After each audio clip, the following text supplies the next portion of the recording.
Welcome back. It's so nice to see you again. I hope you had a nice week. Thank goodness it's Friday again, and it's time to learn Parsha together. Remember to pay attention for the quiz at the end. This week, we are learning about the Torah portion, Korach, and it's named after Moshe's cousin. Korach is from the Levi tribe, and his job was to help carry the Aron. There were 6 people who had better jobs than he did, and Korach got jealous.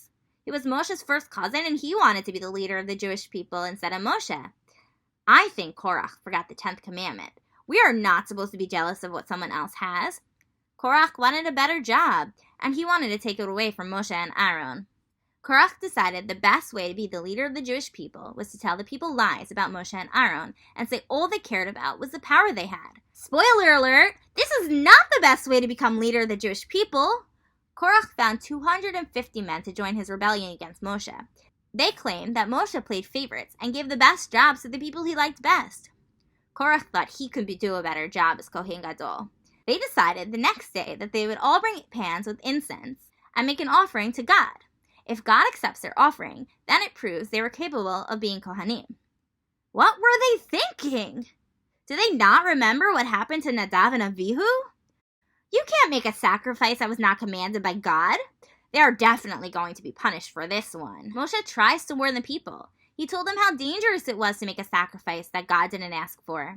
He told them that the earth can swallow them up whole. But guess what? They didn't listen to Moshe. Korach did such a good job turning the people against Moshe, they didn't listen to what he had to say. The funny thing is, Korach was so jealous of Moshe and his job, but Moshe had never actually wanted to become leader. God had to ask Moshe multiple times before he finally accepted the job. Moshe was chosen for this job by God, and he praised God to remind him that he never asked to be leader, and asks God not to accept Korach's sacrifice. Korach spent all night trying to convince the Jewish people that he, Korach, was making the sacrifice for them and not for himself. He was trying to show that he cared about the people, and he didn't just want the power of being leader. This is almost exactly the opposite of what he really wanted. Everyone gathered together around the Mishkan. Hashem sees what is happening and becomes very angry. He wants to destroy everyone. Moshe and Aaron pray to God to save the Jewish people. They say not everyone is doubting him, only Korach and his followers. Then the earth opened up and swallowed Korach and his followers and all their belongings. There was also a big fire from the sacrifice they tried to make. Moshe tells Aaron's son Eleazar to take the pans used for the incense offering and flatten it into a plate. They put this plate on the altar to remind everyone what happens if you challenge God or Aaron's right to be a Kohen. I told you earlier that this wasn't the best way for Korach to become leader. He became jealous of someone and then tried to embarrass him and take his job. This never sounded like a good idea to me. If someone has something we want, we shouldn't try and take it away from them. We should try and work really hard, so maybe we can earn it for ourselves as well. Hashem was very angry and sent a plague to the Jewish people. Moshe tells Aaron to go and make a fire pan sacrifice to atone for the sins of the Jewish people. Aaron listens to Moshe and Hashem stops the plague. God tells Moshe to take one staff from each tribe and write their name on the staff. Aaron's name was written on Shevet Levi's stick. Moshe places these staff in the Holy of Holies part of the Mishkan overnight. The staff that sprouts will represent which group should have the Kohen Gadol. The next morning, when the staffs were removed, the one with Aaron's name had sprouted flowers and almonds. This shows that Aaron was truly meant to be the Kohen Gadol. Hashem then tells Moshe to return Aaron's stuff to the Holy of Holies, and it should stay there. The Jewish people tell Moshe that they are worried about accidentally entering the Holy of Holies, which, if you remember, is restricted for only the Kohen Gadol on Yom Kippur. God has the Kohens and Levis guard the area so someone will not accidentally enter this forbidden section. Being a Kohen has some perks.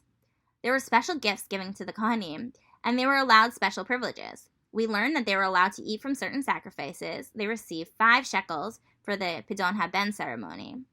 The Pidon HaBen ceremony is when an Israelite son is a month old, and the parents redeem their firstborn son by paying silver coins to the Kohen.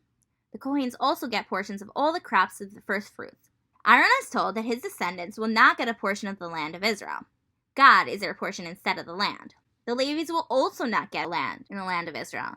Instead, they will get 1/10 of all the crops. When they get their portion, called the teeth, they must give 1/10 of that portion to the Kohen. Okay, I hope you were paying attention. Because it's quiz time! Ready to review the Parsha? Let's begin. Who was Korach? Moshe's cousin, the Kohen Gadol, a servant, or a farmer? That's right, he was Moshe's cousin. Why did Korach rebel against Moshe and Aaron? They didn't give enough food. They were tired of wandering the desert.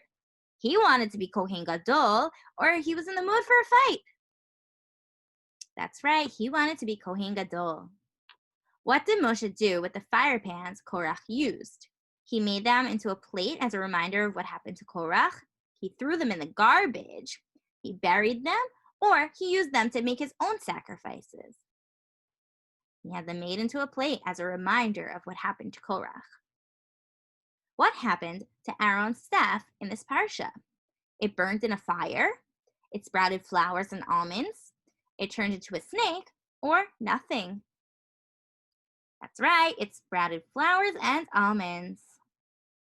Who does not get a portion of land in the land of Israel? The descendants of Ephraim, the descendants of Dan, the Israelites, or the descendants of Aaron and Levi? That's right, the descendants of Aaron and Levi. Great job, you got them all correct. Thank you for watching my Parsha video. Have a good Shabbos!